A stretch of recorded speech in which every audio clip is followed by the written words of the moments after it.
శ్రీ విఘ్నేశ్వరాయ నమః. ఓం శ్రీ గురువే నమః. ఓం శ్రీ మాత్రే నమః.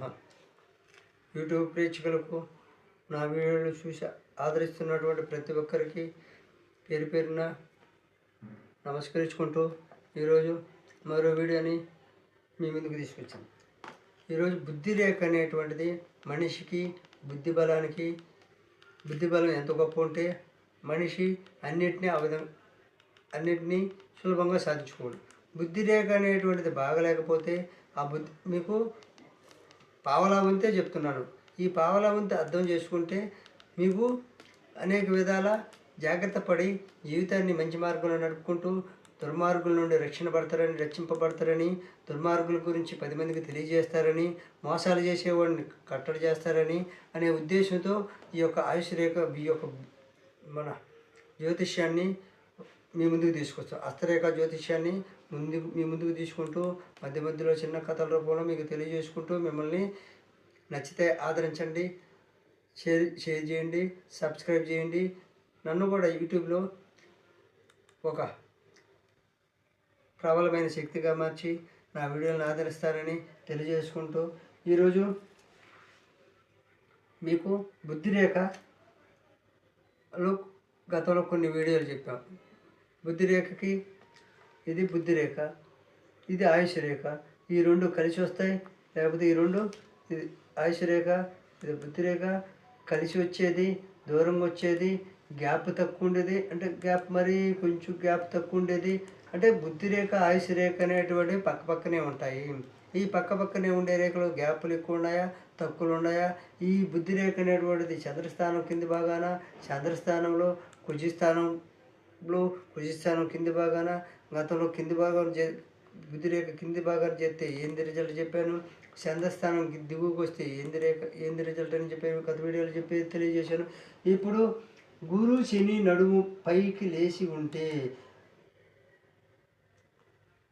ఎవరికైతే ఈ యొక్క బుద్ధి రేఖ గురిస్థానం గురు శని నడుమ అంటే ఈ గురిస్థానము ఈ చెడి స్థానం అంటే చూపుడు వేలుకి శని వేలుకి నడుమ ఈ బుద్ధి రేఖ అనేది పైకి లేచి ఉండాలి. అంటే ఎలా రేఖ వచ్చింది, ఎలా ఇది గురుస్థానం, ఇది శని స్థానం. ఎవరికైతే ఈ రేఖ ఇలా ఉబ్బి ఇట్లా వస్తుందో ఈ ఉబ్బిన దాని గురించి రేఖ చూసుకుంటే ఈ గురువేలు చూపుడు వేలు అంటే ఈ చూపుడు వేలుకి ఈ శని వేలుకి మధ్య ఈ బుద్ధి రేఖ అనేటువంటిది కానీ ఇలా ఉబ్బి ఉంటే ఇది ఆయుష్ రేఖ. మీకు ఇంకో రకంగా చెప్పాలంటే ఇలా ఈ ఉబ్బిన భాగము ఇలా గీసుకుంటే అంటే ఈ ఉబ్బిన భాగం వల్ల రిజల్ట్ ఏంది, ఈ బుద్ధి రేఖ అనేటువంటిది పైకి ఉబ్బితే ఈ అంటే రేఖ కాదు, ఈ ఉబ్బిన భాగం ఇట్లా గీసుకుంటే ఇది చూపుడు వేలు, ఇది శని వేలు, ఇది మధ్య భాగం అంటే ఇది చూపుడు వేలు, ఇది మధ్య వేలు, ఈ మధ్య వేలు భాగం ఇది. ఈ మధ్య భాగం అంటే ఇంత గ్యాప్ ఉండదు, ఇలా ఉంటుంది. ఈ మధ్య భాగంలోకి ఈ ఎత్తు భాగాన్ని గీసుకుంటే ఈ మధ్య భాగంలో కానీ ఎదురుగా బుద్ధి రేఖ కానీ ఉబ్బెత్తుంటే పైకి లేచి ఉంటే వారికి రిజల్ట్ ఏంటంటే జాగ్రత్తగా మీ కళ్ళు పరీక్ష చేసుకోండి. ఎవరికైతే గురుస్థానం గురువేలు చూపుడు వేలుకి శనితేలుకి మధ్య నుండి కింద చూస్తే ఈ బుద్ధి రేఖ అనేది పైకి బెండిచ్చి పైకి ఎత్తుగా ఉంటుందో అంటే లైన్ గీసుకుంటే మీకు తెలిసిపోతుంది. వారికి పసికిన వ్యాధులు అంటే కంటికి సంబంధించిన వ్యాధులు వస్తాయి. రొమ్ము జబ్బులు బాధలు ఉంటాయి. రొమ్ముకు సంబంధించిన బాధలు కానీ కంటికి సంబంధించిన పసికిల లాంటి జబ్బులు కానీ ఎవరికైతే ఈ బుద్ధి రేఖ అంటే మనకు పూర్వీకులు శాస్త్రాల ఆధారంగానే అన్నీ చెప్పారు. ఇప్పుడు పరీక్షలు ఎక్స్రేలు అన్ని రకరకాలు. ఈ బుద్ధి రేఖ అనేటువంటిది ఈ విధంగా ఐస్ రేఖ ఉండి ఈ విధంగా బుద్ధి రేఖ అనేది ఇట్లా బెండ్ ఉంటుంది, పైకి వంగి ఉంటుంది. ఈ వంగిన భాగం నుంచి నేరుగా చూసుకుంటే ఇది చూపుడు వేలు, ఇది శని వేలు, ఈ మధ్య భాగానికి కానీ ఉంటే ఖచ్చితంగా వారికి కంటి వ్యాధులు, కంటి పసికళ్ళు, రొమ్ముకి సంబంధించిన జబ్బులు వస్తాయని ఈ యొక్క హస్తరేఖ నిపుణులు చెప్పి ఉన్నారు. కాబట్టి ఈ ఉన్నప్పుడు మనం ఏదో ఒక తైలాన్ని పూసి ఆ తైలంతో అర్థం చేసుకుంటూ సూర్య భగవానికి చంద్ర భగవానికి చూపించుకుంటూ ఎండలో ఆరబెట్టుకుంటే కొంత మీ మనసు నిండా ఆ రేఖలో మార్పు రావాలని అంటే చిన్న మొదటి తక్కువ ఉన్నప్పుడే కానీ చూసుకుంటే మనకి జాగ్రత్త పడవచ్చు. అదేవిధంగా ఈ బుద్ధి రేఖ అనేటువంటిది చంద్రస్థానం నడుము చేరితే అంటే ఇప్పుడు ఈ రేఖ అనేటువంటిది ఈ యొక్క బుద్ధి రేఖ అనేటువంటిది ఇది చంద్రస్థానం నడుమ ఈ నడుముకు కానీ చేరితే నడుము ఉంటుంది. అంటే ఇలా మధ్యలోకి వచ్చి కానీ చేరితే వారు ప్రేతాత్మతలతో సంబంధం ఉంటుంది. ఎవరికైతే ఈ బుద్ధి రేఖ వచ్చి చంద్రస్థానం మధ్యలోకి వస్తుందో వారికి ఖచ్చితంగా ప్రేతాత్మలు అంటే దెయ్యాలతో సంబంధాలు ఉంటాయి, తంత్ర విద్యలతో సంబంధాలు ఉంటాయి. ఆ తంత్ర విద్యలు ప్రేతాత్మతో సంబంధాలు ఉండేవాళ్ళు చెడు మార్గాన్ని చెడే చేస్తారు.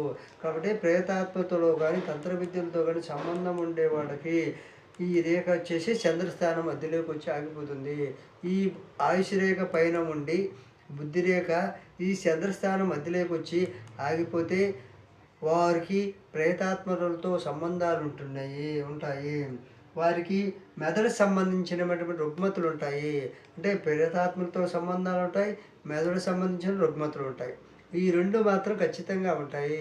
ఈ ప్రేతాత్మలతో సంబంధం ఉండే వాళ్ళకి మంచి జరుగుతుందా చెడు జరుగుతుందా అనేటువంటిది మిగిలిన రేఖలు అంటే ఒక వ్యక్తిని అన్యాయం చేయాలని ఉపయోగిస్తే ఆ రేఖ ఈ యొక్క చెడు మిగిలిన రేఖలు బట్టి వాడు అన్యాయానికి గురవుతాడా లేదు మంచి ఏ విద్యనైనా సాటి వ్యక్తికి మంచి చేయాలనే ఉద్దేశంతో ఉపయోగించే విద్యల వల్ల ఎవరైనా ఎక్కువ నష్టపోరు.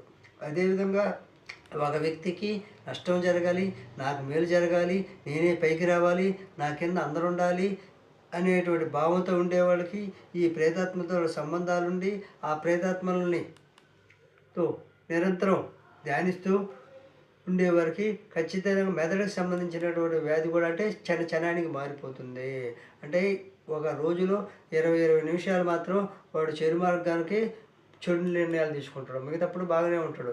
నిర్ణయం తీసుకునేటప్పుడు కనీసం 10-15 నిమిషాలు నిర్ణయం తీసేసుకొని చెడు మార్గాన్ని మిగిలిన రోజునంతా పెద్ద మనుషులాగా చలామణవుతూ ఉంటారు. అలాంటి వాళ్ళకి ప్రేతాత్మతులతో కూడా ప్రేత శక్తులతో కూడా దెయ్యాలతో కూడా వాళ్ళకి తెలియకుండానే సంబంధాలు ఉండే వాళ్ళకి ఈ విధంగా రేఖలు చంద్రస్థానం మధ్యలోకి వచ్చి చేరుతుంది. అదేవిధంగా బుధరేఖతో చేరిన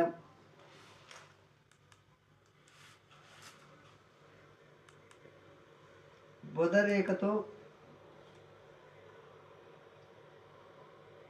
మీరు అంటే బుధరేఖతో అనేక వివరాలు చూశారు, అనేక ఫలితాలు చూశారు. ఈరోజు ఈ బుద్ధిరేఖ అనేటువంటిది శనిస్థానం అడుగున చేరిన బుద్ధిరేఖ పాయి వల్ల ప్రేమ వ్యవహారం చెడి పిచ్చి పట్టి తిరుగుతారు. బుద్ధిరేఖ లేకపోతే మూర్ఖ పనులు మెదడు జబ్బులు ఉంటాయి. మీకు ప్రేమ విఫలం అంటున్నారు కదా, ఎవరికైతే ప్రేమలో విఫలమవుతుందో వారు ఈ బుద్ధిరేఖ నుండి అంటే ఇప్పుడు బుద్ధిరేఖ ఇది ఈ బుద్ధిరేఖ ఇలా కలుసుకుందనుకో ఇట్లా రావచ్చు, ఎట్లా రావచ్చు, కలవ ఉండొచ్చు, లేకపోతే వీడిగా రావచ్చు. ఈ బుద్ధిరేఖ నుండి ఇది శనిస్థానం మధ్యలో వేలుంది కదా, ఈ మధ్య స్థానానికి ఒక రేఖ బుద్ధిరేఖ నుంచి ఈ బుద్ధిరేఖ నుంచి శనిస్థానం అంటే బయదాకబడ్డా ఇలా శనిస్థానం ఈ శనివేలు ఈ శనివేలుకి ఇక్కడ వరకు ఒక రేఖ వచ్చి బుద్ధిరేఖ నుంచి కింద నుంచి ఈ బుద్ధిరేఖ అంటే ఎవరికైతే ఒక బుద్ధిరేఖ నుంచి ఒక రేఖ శనిస్థానం వచ్చి చేరుతుందో చూడండి, శనిస్థానం అడుగును చేరిన బుద్ధిరేఖ పాయి వల్ల ప్రేమ వ్యవహారం చెడి పిచ్చి బట్టి తిరుగుతారు. అదేవిధంగా బుద్ధిరేఖ అసలు లేకపోతే అంటే ఈ బుద్ధిరేఖ అనేది లేకపోతే వారికి బుద్ధి అనేటువంటిది ఉండదు, మూర్ఖ పనులు చేస్తారు, మెదడుకు సంబంధించిన జబ్బులు ఉంటాయి. ఎవరికైనా ఈ ఆయుష్ రేఖ ఈ బుద్ధి రేఖ ఈ హృదయ రేఖ ఆత్మరేఖ ఎలా ఉంటుంది, ఈ ఆత్మరేఖ ఎలా ఉంటుంది కదా, ఈ ఆత్మరేఖ ఈ 3 రేఖలు కంపల్సరీగా ఉంటాయి. అయితే ఉంటే ఎక్కడి నుంచి బయలుదేరాయి ఏ విధంగా ఉన్నాయి అనేటువంటిది తెలుసు. కొందరికి ఈ 3 రేఖలు కలిసిపోయి ఉంటాయి, లేదు 2 రేఖలు కలిసి ఉంటాయి, ఒక్కోసారి 3 రేఖలు కలిపి ఒక రేఖ కనిపిస్తుంటాయి, కానీ పాయలు 3గా ఉంటాయి. కాబట్టి 3 పాయలు ఉన్నా కూడా ఆ రేఖ లేనట్టు కదా. కాబట్టి ఎవరికైతే బుద్ధి రేఖల నుంచి ఒక పాయ వచ్చి శని స్థానం చేరుతుందో వారికి ప్రేమ విఫలమవుతుంది. పిచ్చి బట్టి ప్రేమ వల్ల విఫలమై పిచ్చి బట్టి తిరుగుతారు. కాబట్టి ఈ బుద్ధి రేఖ అనేటువంటిది నుంచి శని స్థానం ఒక రేఖ వచ్చి కానీ చేరితే ప్రేమ విఫలమై పిచ్చి బట్టి తిరుగుతూ మెదడు జబ్బులతో మూర్ఖ పనులతో ఉండే వాళ్ళకి అసలు బుద్ధిరేఖే ఉండదు.